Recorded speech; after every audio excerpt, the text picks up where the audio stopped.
Dhananjay sir is ready. Dhananjay sir.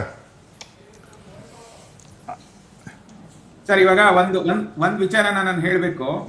ಈಗ ನಮ್ಮ BJP ವಕ್ತಾರರು ಒಂದು ಮಾತು ಹೇಳಿದ್ರು. ಏನಂತ ಹೇಳಿದ್ರೆ, ನಾವು ಈಸ್ ಆಫ್ ಡೂಯಿಂಗ್ ಬಿಸ್ನೆಸ್ ಅನ್ನ ಮಾಡ್ತಾ ಇದ್ದೇವೆ ಅಂತ. ತುಂಬಾ ಸಂತೋಷ. ಈಸ್ ಆಫ್ ಡೂಯಿಂಗ್ ಬಿಸ್ನೆಸ್ ಬೇಕಾಗಿದೆ, ಜೊತೆನಲ್ಲಿ ಒಬ್ಬ ಜನಸಾಮಾನ್ಯ ಬೇಕಾದ್ರೆ ಈಸ್ ಆಫ್ ಲಿವಿಂಗ್ ಮತ್ತೆ ಈಸ್ ಆಫ್ ಗವರ್ನೆನ್ಸ್, ಈ ಎರಡು ವಿಚಾರ ಇದೆಯಲ್ಲ, ಅದನ್ನ ಸರ್ಕಾರಗಳು ಅರ್ಥ ಮಾಡ್ಕೋಬೇಕು. ಬರೀ ಈಸ್ ಆಫ್ ಡೂಯಿಂಗ್ ಬಿಸ್ನೆಸ್ ಮನೆಗೆ ಅನುಕೂಲ ಮಾಡೋದಲ್ಲ, ಮಾಡ್ಬೇಕು, ಆದ್ರೆ ಜನಸಾಮಾನ್ಯನಿಗೂ ಅನುಕೂಲ ಆಗುವಂತ ರೀತಿಯಲ್ಲಿ is of governance and is of living ಅನ್ನ ಮಾಡುವಂತ ಕೆಲಸವನ್ನ ಮಾಡಬೇಕು ನಮ್ಮ ಬಿಜೆಪಿ ಸರ್ಕಾರಗಳು ಅನ್ನೋದು ನನ್ನ ಒಂದು ಅಭಿಪ್ರಾಯ. ಎರಡನೇದು, ನಮ್ಮ ಕಾಂಗ್ರೆಸ್ ವಕ್ತಾರರು ಒಂದು ಮಾತು ಹೇಳಿದ್ರು, ಭಾಗ್ಯಗಳ ಬಗ್ಗೆ ಹೇಳಿದ್ರು, ಮತ್ತೆ ಗ್ಯಾರಂಟಿ ಸ್ಕೀಮ್ ಬಗ್ಗೆ ಹೇಳಿದ್ರು. ಅದ್ರ ಜೊತೆನಲ್ಲಿ ಒಂದ್ ಸ್ವಲ್ಪ ಈ ಹೆಲ್ತ್ ಇನ್ಶೂರೆನ್ಸ್ ಅನ್ನೋದು ಒಂದ್ ಸ್ವಲ್ಪ ಸೇರಿಸ್ಕೊಂಡ್ಬಿಟ್ರೆ ಬಹಳ ಅನುಕೂಲ ಆಗುತ್ತೆ ಸರ್ ಟ್ಯಾಕ್ಸ್ ಪೇಯರ್ಸ್ಗೆ ಅಂತ ನನ್ನ ಮನವಿ. ಆಮೇಲೆ ನಿರ್ಮಲಾ ಸೀತಾರಾಮನ್ ಅವರಿಗೆ ಮತ್ತೆ ನರೇಂದ್ರ ಮೋದಿ ಅವರಿಗೂ ಕೂಡ ಟ್ಯಾಕ್ಸ್ ಪೇಯರ್ಸ್ ಫೋರಂ ಇಂದ ನಾವು ಲೆಟರ್ ಕೂಡ ಬರ್ತಿದೀವಿ. ಸುಮಾರು 2 ವರ್ಷ ಆಯ್ತು ಲೆಟರ್ ಬರ್ದು. ಮತ್ತೆ ರೀಸೆಂಟ್ ಆಗಿ ಕೂಡ ಒಂದು ಏನು ಹೈಕೋರ್ಟ್ ಆರ್ಡರ್ ಬಂತು, ಅದನ್ನು ಕೂಡ ಬರ್ದಿದ್ದೇವೆ. ಸ್ವಲ್ಪ ನಮ್ಮ ನಿರ್ಮಲಾ ಸೀತಾರಾಮನ್ ಅವರು ಮತ್ತೆ ಲೇಬರ್ ಡಿಪಾರ್ಟ್ಮೆಂಟ್ ಮಿನಿಸ್ಟರ್ ಯಾರಿದ್ದಾರೆ ಶೋಭಾ ಕರಂದ್ಲಾಜೆ ಅವರು ಸ್ವಲ್ಪ ನಮ್ಮ ಲೆಟರ್ ನ ಗಮನಿಸಿ ಅದಕ್ಕೆ ಉತ್ತರ ಕೊಡುವಂತ ವ್ಯವಸ್ಥೆ ಆದ್ರೆ ಬಹಳ ಅನುಕೂಲ ಆಗುತ್ತೆ. ಮತ್ತೆ ಸ್ಟೇಟ್ ಗೌರ್ಮೆಂಟ್ ಲೇಬರ್ ಮಿನಿಸ್ಟ್ರಿಗೂ ಸಹ ನಾವು ಲೆಟರ್ ನ ಬರ್ದಿದ್ದೇವೆ. ಯಾಕೆಂತ ಹೇಳಿದ್ರೆ ಇದು ಹೈಕೋರ್ಟ್ ಆರ್ಡರ್ ನ ಒಂದು ರಾಜ್ಯದಲ್ಲಿ ಕೊಟ್ಟ ಮೇಲೆ ಇನ್ನೊಂದು ರಾಜ್ಯನೂ ಸಹ ಪಾಲನೆ ಮಾಡ್ಬೇಕಾಗತ್ತೆ. ಯಾಕೆಂತ ಹೇಳಿದ್ರೆ ಟ್ಯಾಕ್ಸ್ ನಾವು ಕಟ್ತೀವಿ, ಅವರು ಕಟ್ತಾರೆ. ಒಂದು ರಾಜ್ಯಕ್ಕೆ ಹೆಲ್ತ್ ಇನ್ಶೂರೆನ್ಸ್ ಕೊಟ್ಟು ಇನ್ನೊಂದು ರಾಜ್ಯಕ್ಕೆ ಹೆಲ್ತ್ ಇನ್ಶೂರೆನ್ಸ್ ಕೊಡ್ಲಿಲ್ಲ ಅಂದ್ರೆ ನಮ್ಮ ತೆರಿಗೆ ಹಣ ಇನ್ಯಾವುದೋ ರಾಜ್ಯಕ್ಕೆ ಹೋಗಿ ಹೆಲ್ತ್ ಇನ್ಶೂರೆನ್ಸ್ ಆದ್ರೆ ನಾವು ಕಟ್ಟ ತೆರಿಗೆ ಹಣದಿಂದ ನಮಗೇನ್ ಸಿಗುತ್ತೆ ಅನ್ನೋ ಒಂದು ಪ್ರಶ್ನೆ ಬರುತ್ತೆ. ಅದನ್ನ ದಯವಿಟ್ಟು ಸ್ಟೇಟ್ ಗೌರ್ಮೆಂಟ್ ಕಾಂಗ್ರೆಸ್ ಆಗಿರ್ಬೋದು ಅಥವಾ ಸೆಂಟ್ರಲ್ ಇರೋ ಬಿಜೆಪಿನವರಾಗಿರ್ಬೋದು, ಜನರ ಬರೆಯೋ ಪತ್ರಗಳಿಗೆ ಸ್ಪಂದನೆ ಕೊಡಿ. ಯಾಕೆಂದ್ರೆ ಅಲ್ಲಿ ಈಸ್ ಆಫ್ ಗವರ್ನೆನ್ಸ್ ಬೇಕಾಗಿರೋದು. ಈಸ್ ಆಫ್ ಬಿಸ್ನೆಸ್ ಒಳ್ಳೇದು ಮಾಡ್ತಾ ಇದ್ದೀರಾ, ಆದ್ರೆ ಈಸ್ ಆಫ್ ಗವರ್ನೆನ್ಸ್ ಅನ್ನ ಮಾಡಿ ಅಂತ ಕೇಳ್ಕೊತೀವಿ ಸರ್. ಧನಂಜಯ್ ಸರ್, ನಂಬರ್ 1, ಇನ್ನು ನಾವು ಕೋರಿಕೆ ಇಡ್ಲಿಕ್ಕೆ ಆಗಲ್ಲ, ಆಲ್ರೆಡಿ ದೇ ಲಾಕ್ಡ್ ಇಟ್. ಈಗ ತಗೊಂಡು ಬರ್ತಾ ಇದಾರೆ ಅಷ್ಟೇ. ಇನ್ನು ನಾವು ಯಾವ ದೇವ್ರ ಹತ್ರ ಕೇಳ್ಕೊಂಡ್ರು ಈಗ ಬಂದು ಓದುವುದು ಮಾತ್ರ ಇದೆ. ನಂಬರ್ 1. ನಂಬರ್ 2, ನೀವೊಂದು ಕ್ವಶನ್ ಹಾಕಿದ್ರಿ, ವೆರಿ ಇಂಟ್ರೆಸ್ಟಿಂಗ್. ಅಂಡ್ ಆ ಸಬ್ಜೆಕ್ಟ್ ಇದೆ ಅಲ್ವಾ, wild open to discuss. I think ಇನ್ನು ಕಳೆದ 1, 2, 3 ವರ್ಷದಲ್ಲಿ ಆಲ್ ಓವರ್ ದ ವರ್ಲ್ಡ್ ಆ ಸಬ್ಜೆಕ್ಟ್ ಎತ್ಕೊಬಹುದು ಅಂತ ನನಗೆ ಅನಿಸುತ್ತೆ.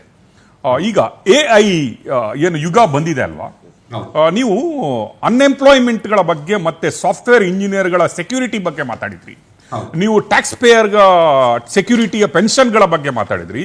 Very interesting subject. ನೀವು ಆ ನೋಟನ್ನು ನೋಡ್ತಾ ಹೋದ್ರೆ ಇನ್ನು ಬರುವ ಹಲವು ವರ್ಷಗಳಲ್ಲಿ ಎಷ್ಟೋ ಸಾಫ್ಟ್ವೇರ್ ಇಂಜಿನಿಯರ್ಗಳು ಅಥವಾ ಎಷ್ಟೋ ಈಗ ನಾವು ಏನು ಸ್ಕಿಲ್ಡ್ ಲೇಬರ್ಸ್ ಅಂತ ಏನು ಕರಿತೀವಲ್ವ, ಎಂಪ್ಲಾಯೀಸ್ ಅಂತ ಕರಿತೀವಲ್ಲ, ಅಲ್ಲಿ ಮೇಜರ್ ಎಫೆಕ್ಟ್ ಆಗುವ ಚಾನ್ಸಸ್ಗಳಿದೆ ಬಿಕಾಸ್ ಆಫ್ ದ AI ಬರೋದ್ರಿಂದ.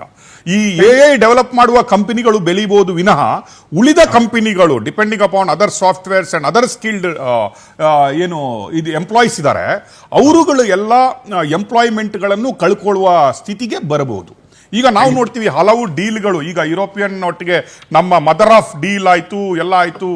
ಈಗ ಬಟ್ ಎಂಪ್ಲಾಯ್ಮೆಂಟ್ ಜನರೇಷನ್ ಇದೆ ಅಲ್ವಾ, ನಾವು ವರ್ಷಕ್ಕೆ 2 ಕೋಟಿ ಏನು ಕಮಿಟ್ಮೆಂಟ್ ಇದೆ, ವಾಟ್ ಎವರ್ ಕಮಿಟ್ಮೆಂಟ್.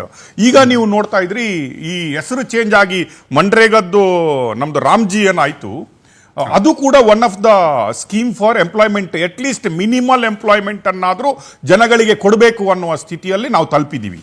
ಏನನ್ಸುತ್ತೆ ನಿಮಗೆ, this challenge how India can face in this budget? ಮೊದಲನೇದಾಗಿ AI ಇಂಪ್ಯಾಕ್ಟ್ ಇದೆಯಲ್ಲ ರಾಕೇಶ್ ಸರ್, ಇದು ನಿಜವಾಗ್ಲೂ real, it's on the ground. ಯಾಕೆ ಅಂತ ಹೇಳಿದ್ರೆ ನೀವು ಅಬ್ಸರ್ವ್ ಮಾಡಬೇಕು, ಸಾಕಷ್ಟು ಕಾಲೇಜ್ಗಳಲ್ಲಿ ಕ್ಯಾಂಪಸ್ ರಿಕ್ರೂಟ್ಮೆಂಟ್ ಸ್ತಬ್ಧ ಆಗಿದೆ. ಎಸ್ಪೆಷಲಿ ಫ್ರೆಶರ್ ಹೈರಿಂಗ್ ಗಳು ಏನಿದೆ ಅದು ಕಮ್ಮಿ ಆಗ್ತಾ ಬರ್ತಾ ಇದೆ.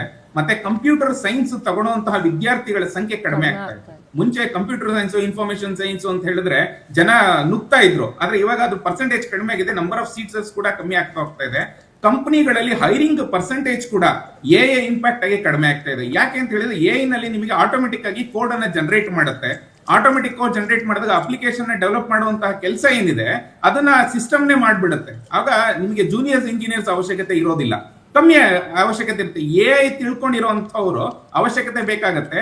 ಅದು ಎಲ್ಲಿವರೆಗೂ, ಒಂದು ಮಟ್ಟದವರೆಗೂ. ಇವಾಗ ಒಂದು ಸಿಂಪಲ್ ಎಕ್ಸಾಂಪಲ್ ಕೊಡ್ತೀನಿ. ಒಂದು ವೆಬ್ ಅಪ್ಲಿಕೇಶನ್ ಡೆವಲಪ್ಮೆಂಟ್ ಮಾಡಬೇಕು ಅಂತ ಹೇಳಿದ್ರೆ, ಒಂದು powertv.com ಅನ್ನುವಂತ ಒಂದು ವೆಬ್ಸೈಟ್ ಡೆವಲಪ್ಮೆಂಟ್ ಮಾಡಬೇಕು ಅಂದ್ರೆ ಮುಂಚೆ ಒಂದು 3 ತಿಂಗಳು ಅಥವಾ 6 ತಿಂಗಳವರೆಗೂ ಕೆಲಸ ನಡೀತಾ ಇತ್ತು. ಆದ್ರೆ ಇವತ್ತು ಅರ್ಧ ಗಂಟೆನಲ್ಲಿ ಅಥವಾ 1 ಗಂಟೆನಲ್ಲಿ ಆ ವೆಬ್ಸೈಟ್ ಅನ್ನ ಕ್ರಿಯೇಟ್ ಮಾಡುವಂತಹ AI ಪ್ಲಾಟ್ಫಾರ್ಮ್ಗಳು ಇವತ್ತು ಬಂದಿದೆ. ಸೊ ಅಂದ್ರೆ 6 ತಿಂಗಳಲ್ಲಿ ಆಗುವಂತ ಕೆಲಸನ 1 ಅವರ್ ಅಲ್ಲಿ 2 ಅವರ್ ಅಲ್ಲಿ ಕೆಲಸ ಆಗುವಂತದಾದ್ರೆ ನಿಮಗೆ ಅಷ್ಟೊಂದು ಜನ ಮ್ಯಾನ್ ಪವರ್ ರಿಸೋರ್ಸ್ ಅವಶ್ಯಕತೆ ಇರುತ್ತಾ? ಕಂಪ್ನಿಗಳಿಗೆ ಬೇಕಾಗಿರೋದಿಲ್ಲ. ಸೊ ಇಂಥ ಸಂದರ್ಭದಲ್ಲಿ ಎಂಪ್ಲಾಯ್ಮೆಂಟ್ ಜನರೇಷನ್ ಏನಿದೆ ಇದು ದೊಡ್ಡ ಮಟ್ಟದಲ್ಲಿ ಇದು ಇಂಪ್ಯಾಕ್ಟ್ ಆಗುವಂತಹ ಎಲ್ಲಾ ಸನ್ನಿವೇಶಗಳಿದೆ. ಆದ್ರೆ ಅದಕ್ಕೆ ತಕ್ಕನಾಗಿ ಬೇರೆ ಬೇರೆ ಅವಕಾಶಗಳೇನಿದೆ ಅದನ್ನ ಬಳಸ್ಕೊಂಡು ಎಂಪ್ಲಾಯ್ಮೆಂಟ್ ನ ಜನರೇಟ್ ಮಾಡುವಂತ ಕೆಲಸ ಸರ್ಕಾರಗಳು ಮಾಡಬೇಕು. ಮತ್ತೆ ಇವಾಗ ಎ ನ ಕಲಿಯುವಂತಹ ಯೂನಿವರ್ಸಿಟಿಗಳು ಬರ್ತಾ ಇದೆ, ಅದನ್ನ ಕಲಿತು ಮಾಡುವಂತ ಕೆಲಸಗಳು ಆಗ್ಬೇಕು.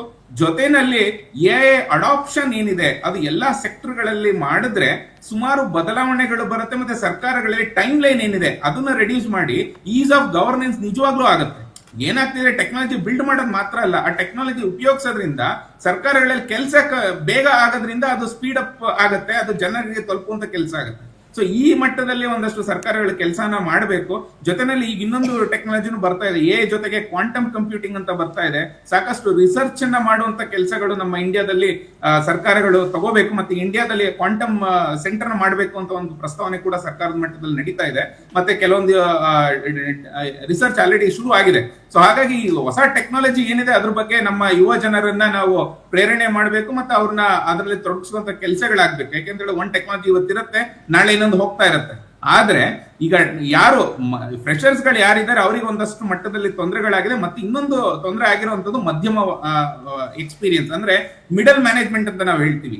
ಇಂದ ಯಾರಿಗೆ ಹೊಡೆತ ಬಿದ್ದಿದೆ ಅಂದ್ರೆ ಮಿಡಲ್ ಮ್ಯಾನೇಜ್ಮೆಂಟ್ ಇರುವಂತವರಿಗೆ ಸಾಕಷ್ಟು ಹೊಡೆತ ಬಿದ್ದಿದೆ. ಯಾಕೆಂದ್ರೆ ಕೆಲಸ ಮಾಡಿದಾಗ ಫಸ್ಟ್ ಲೇಯರ್ ಮತ್ತೆ ಸೀನಿಯರ್ ಮ್ಯಾನೇಜ್ಮೆಂಟ್ ಈ ಎರಡು ಮಧ್ಯದಲ್ಲಿ ಆಗುತ್ತೆ ಹೊತ್ತು ಮಧ್ಯದಲ್ಲಿ ಪೀಪಲ್ ಮ್ಯಾನೇಜ್ಮೆಂಟ್ ಅಂತ ಯಾರಿತ್ತೋ ಅದೆಲ್ಲ ಸಹ ಕಮ್ಮಿ ಆಗ್ತಾ ಬರ್ತಾ ಇದೆ.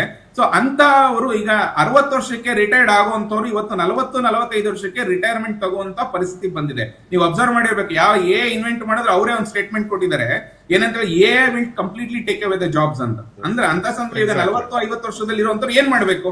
ಮೊನ್ನೆ ಒಂದು ರೀಸೆಂಟ್ ಆಗಿ ಒಂದು ಆರ್ಟಿಕಲ್ ಬಂದಿತ್ತು, ಏನಂತ ಹೇಳಿದ್ರೆ 40-50 ವರ್ಷದಲ್ಲಿ ನಿಮ್ಗೆ ಹೈಯೆಸ್ಟ್ ಜವಾಬ್ದಾರಿ ಇರುವಂತದ್ದು ಮಕ್ಳುಗಳು ಓದ್ತಾ ಇರ್ತಾರೆ, ಮಕ್ಳುಗಳ ವಿದ್ಯಾಭ್ಯಾಸದ ಕಡೆ ಗಮನ ಕೊಡಬೇಕು ಅಂತವ್ರಿಗೆ ಇವಾಗ ರಿಟೈರ್ಮೆಂಟ್ 40-45 ಆದ್ರೆ ಫೋರ್ಸ್ಫುಲಿ ಬಿಕಾಸ್ ಆಫ್ ಆಗಿರ್ಬೋದು ಅಥವಾ ಇನ್ಯಾವುದೇ ಕಾರಣ ಆಗಿರ್ಬೋದು ಅವರಿಗೆ ಸರ್ಕಾರ ಏನ್ ಭದ್ರತೆ ಕೊಡ್ತಾ ಇದೆ. ಇವಾಗ new retirement is not 60, new retirement is 40-45 ಅನ್ನುವಂತಹ ಒಂದು ವಾದ ನಡೀತಾ ಇದೆ. ಎಲ್ಲರೂ ಸಹ ಬಿಸ್ನೆಸ್ ಮ್ಯಾನ್ ಆಗ್ಲಿಕ್ಕೆ ಸಾಧ್ಯನಾ? ಈಸ್ ಆಫ್ ಡೂಯಿಂಗ್ ಬಿಸ್ನೆಸ್ ಮಾಡ್ತೀವಿ ಅಂತ ಹೇಳ್ತಾ ಇದ್ದಾರೆ. ಬಟ್ ಆದ್ರೆ ಎಲ್ಲರೂ ಬಿಸ್ನೆಸ್ ಮ್ಯಾನ್ಸ್ ಆಗಕ್ ಸಾಧ್ಯನಾ? 40-45 ವರ್ಷಕ್ಕೆ ರಿಟೈರ್ಮೆಂಟ್ ಯಾರು ಆಗ್ತಾ ಇದ್ದಾರೆ ಅವರಿಗೆ ಭದ್ರತೆ ಏನು? ಆ ಟ್ಯಾಕ್ಸ್ ಪೇಯರ್ಸ್ ಗಳು 20-25 ವರ್ಷ ಕೆಲಸ ಮಾಡಿರ್ತಾರೆ, 25 ವರ್ಷ ಟ್ಯಾಕ್ಸ್ ಕಟ್ಟಿರ್ತಾರೆ. ಅವ್ರಿಗೆ ಏನ್ ಕೊಡ್ತಾ ಇದ್ದಾರೆ ಸರ್ಕಾರ, ಕೇಂದ್ರ ಸರ್ಕಾರ ಅವ್ರಿಗೆ ಏನ್ ಕೊಡ್ತಾ ಇದ್ದಾರೆ? ಇದು ನಮ್ಮ ಯಕ್ಷ ಪ್ರಶ್ನೆ.